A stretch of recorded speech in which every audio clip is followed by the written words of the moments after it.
জান্নাতি দলের ট্রেনের বগি যদি 10,000 হয়, বলেন গন্তব্য কয় জায়গায়? এক জায়গায়। এই প্রসঙ্গে আমার আল্লাহ কোরআনে 2টা আয়াত নাযিল করেছে। বলেন কয়টা? আরেকটু জোরে বলেন। বলেন কোরআন আমাদের সবার মানতে হবে কি হবে না? 1 নম্বর আয়াত সূরা আলে ইমরান আয়াত নাম্বার 106। আমার আল্লাহ সূরা আলে ইমরানের 106 নম্বর আয়াতে বলে, বাবা আমি কোরআন থেকে বলছি, যাওয়ার পরে বলবেন না সাফাবাজি করে গেছে। আমার আল্লাহ কোরআনুল কারীমে সূরা আলে ইমরান আয়াত নাম্বার 106 বলছে, ইয়াউমা তাবিয়াদ্দু উজুহুন, হাসরের ময়দানে উম্মত মুহাম্মাদীর এক দলের চেহারা হবে শুভ্র নূরানী, যাদের চেহারা থেকে নূর নূর চমকাতে থাকবে। তো আরেক দলের কি হবে? ওয়া তাসওয়াদ্দু উজুহুন, তো আরেক দলের চেহারা হবে এমন কুৎসিত, আমাবস্যার রাত যেমন অন্ধকারময়, আমাবস্যার রাতে যেমনি ভাবে আমরা কিছু দেখি না এমন কালো, এমন একদল লোক হাসরের ময়দানে হবে জাহান্নামী যারা, তাদের চেহারাটা হবে কুৎসিত কুৎসিত। দুনিয়াতে যতই চামড়া সাদা হোক, কিন্তু আমার আল্লাহ বাতিলপন্থী হওয়ার কারণে দুনিয়াতে আমার আল্লাহ তাদের চেহারাটা বিকৃতি করে দিবে।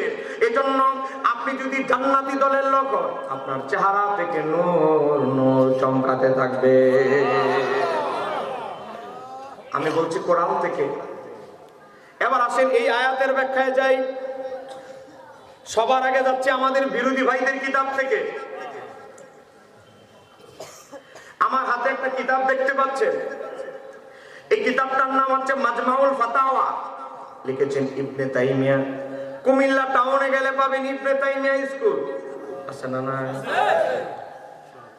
গোটা বাংলাদেশে প্রায় 33টা প্রতিষ্ঠান আছে ইবনে তাইমিয়ার নামে, গুগলে সার্চ দিলে পাবে।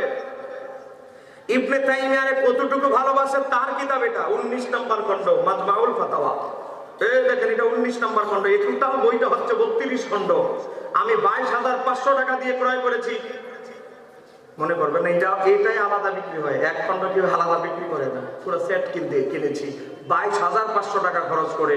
ইবনে তাইমিয়ার কিতাবে আমি খুঁজতে খুঁজতে খুঁজতে খুঁজতে ইবনে তাইমিয়ার মাজমাউল ফাতাওয়া 19 নম্বর খণ্ড 64 নম্বর পেজে ইবনে তাইমিয়া এই আয়াতের ব্যাখ্যা লিখেছে। ক্বালা ইবনে আব্বাস রাইসুল মুফাসসিরিন, হযরত আব্দুল্লাহ ইবনে আব্বাস এই আয়াতের ব্যাখ্যায় বলে, তাবিয়াদ্দু উজুহুন, হাসরের ময়দানে যাদের চেহারা থেকে নূর চমকাবে, ওই দলের নাম কি? ইবনে তাইমিয়া উল্লেখ করছে, সেই দলের নাম আহলে সুন্নাত ওয়াল জামাত। তাকবীর,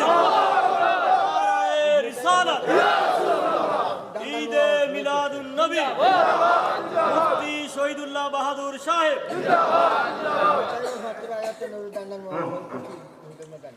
ঠিক আছে, আপনার কথা কম, আপনার ওয়াজটাই করবো শেষ। লক্ষ্য করেন ইবনে তাইমিয়া উল্লেখ করতেছে নবীর সাহাবীদের যুগ থেকে কিয়ামত পর্যন্ত উম্মতের যিনি সবচেয়ে বড় মুফাসসির হযরত রাইসুল মুফাসসিরিন হযরত আব্দুল্লাহ ইবনে আব্বাসের বরাত টেনে তিনি বলতেছে, হাসরের ময়দানে যাদের চেহারা শুভ্র হবে, নূরানি হবে, নূর চমকাতে থাকবে, সেই দলের নাম আর কোন দল নয়, সেই দলের নাম আহলে সুন্নাহ। ইবনে তাইমিয়া কে? এটা আমাদের কওমি ভাইরা ওনার নামের আগে বলে শাইখুল ইসলাম ইমাম ইবনে তাইমিয়া। আহলে হাদিস ভাইরা তো ওনাদের বড় হুজুর, আর জামাত ইসলামের ভাইরা বলে ইমাম ইবনে তাইমিয়া। ওনার নামে কুমিল্লা প্রতিষ্ঠান পর্যন্ত আছে। বুঝেন ওনার কত দিওয়ানা, মানে কত আসক্ত ওনার প্রতি। তো উনি বলতেছে অমুক ইসলাম, অমুক আহলে হাদিস, অমুক দল, অমুক দল, কোন দলই জান্নাতি দল নয়, জান্নাতি দল একমাত্র আহলে সুন্নাত। এবার আসেন 2 নম্বর কিতাবে যাই। আমার হাতে আরেকটা কিতাব দেখতে পাচ্ছেন, এই কিতাবটার নাম হচ্ছে তাফসীর ইবনে কাসির। এই কিতাবটা লেখা হয়েছে এখন থেকে প্রায় 700 বছর আগে। জোরে বলেন না মারহাবা। কত বছর? 700 বছর আগে ইমাম ইবনে কাসির এই কিতাবটা কোন ক্লাসে পড়ানো হয় জানেন?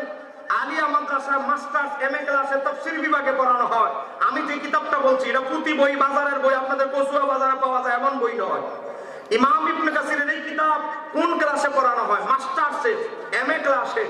সেই তাফসীর ইবনে কাসির, ইমাম ইবনে কাসিরের এই তাফসীরটা বাংলা আমাদের বিরোধী ভাইয়েরা বিবাহে, খতনায়, অনুষ্ঠানে, ওলিমার বিভিন্ন অনুষ্ঠানে ওনারা বাংলা ভাষার অনুবাদ মানুষকে উপহার দেয়। সেই তাফসীরের ভিতরে কি লেখা আছে দেখেন, প্রথম খণ্ড 480 পৃষ্ঠা, ওই সূরা আলী ইমরানের 106 নম্বর আয়াতের ব্যাখ্যায় ইমাম ইবনে কাসির রাহমাতুল্লাহ আলাইহি উল্লেখ করছেন, তাবিয়াদু জুহুন, হাসরের ময়দানে যাদের চেহারা থেকে নূর চমকাবে, যাদের চেহারাটা নূরানি হবে, শুভ্র হবে, তারা কারা? তো সেই দলের নাম হচ্ছে আহলে সুন্নাত ওয়াল জামাত।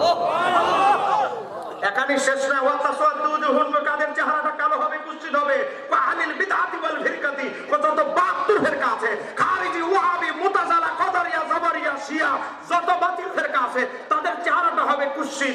ইমাম ইবনে কাসির বলে, ক্বালাহু ইবনে আব্বাস রাদিয়াল্লাহু তাআলা আনহুমা, এটা আমি ব্যক্তিগত ব্যাখ্যা নয় আমার, আমি ইমাম ইবনে কাসিরের নিজের মন গড়া তাফসীর নয়।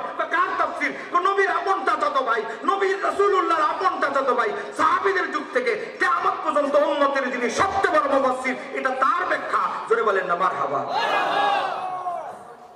সবার আগে বিরোধী দলের কিতাব থেকে দলিল দিলাম, তাহলে কি বোঝা গেল? যে হাসরের ময়দানে যাদের চেহারা থেকে, যেই দলের লোকদের চেহারা থেকে নূর চমকাবে, যেই দলটাই একমাত্র জান্নাতি হবে, বলেন সেই দলের নাম আহলে সুন্নাত। আর একটু আস্তে বলেন। আর কোন সন্দেহ আছে? বলেন আল্লাহর কোরআনে কি ভুয়া কথা লেখে? বলেন আল্লাহর কোরআনে কি মিথ্যা কথা লেখে? শ্রোতা একজন আশিক শ্রোতা পাওয়া গেছে। আপনার মতো শ্রোতাই আমার দরকার। যাওয়ার সময় দেখা করে যে সব জায়গায় দুই একটা আশিক শ্রোতা থাকে। প্রথম যে জায়গায় মাহফিল করেছি, ওয়াজ নোট করে আসলে ওয়াজ করা যায় না। ওয়াজ এটা আল্লাহর দয়া। আমরা নোটবুক থেকে ওয়াজ করি, তারপরে অনেক সময় সিরিয়াল ধারায় ফেলি। ওয়াজ এটা আল্লাহর দয়া। প্রথম মাহফিলে গেছি, এরা আমার ছাড়তেই চাচ্ছে না। শ্রোতা ভরতে ভরতে ভরতে তারা প্যান্ডেল ট্রেবল খুলে দিয়েছে, মানুষ শুধু জাম হচ্ছে। এখন আমি বলবো আমার কিছু করার নাই ভাই, আমি আল্লাহর ওয়াস্তে দোহাই। এখানে নাজমুস সাহাবাত ফয়েজ হুজুর অপেক্ষা করতেছে। এখন অবস্থা এমন হয়েছে, আমি ছেড়ে দিছি, সব মানুষ চলে গেছে। ওয়াদা দেওয়াইলাম, ওয়াদা নেওয়াইলাম, মানুষ তো আবেগের জাতি, বুঝেন না? ওয়াদা টোয়াদা সব চলে গেছে, প্যান্ডেল খালি। আমার ফোন দিয়ে পেতেছে সব প্যান্ডেল শেষ, খালি হয়ে গেছে। তো আমাদের সবার কাছেই কিছু না কিছু, এক এক ফুলের এক এক সুঘ্রাণ। কথা বলেন ঠিক কিনা? সব বক্তাকে আমরা সময় দিতে হবে।